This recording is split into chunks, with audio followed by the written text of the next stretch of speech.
প্রমাণ করে দেখিয়েছেন গাছেরও প্রাণ আছে।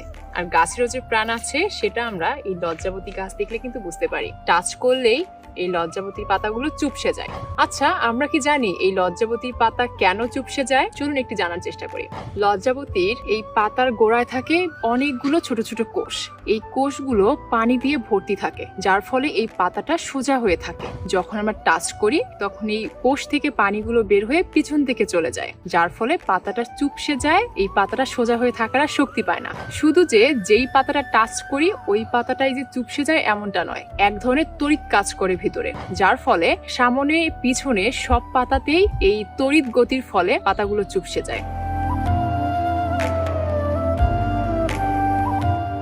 লজ্জাবতীর খুব সুন্দর ফুল হয়। এই ফুল থেকে কিন্তু বীজও হয়, যে বীজগুলো থেকে পরবর্তীতে নতুন চারা হয়।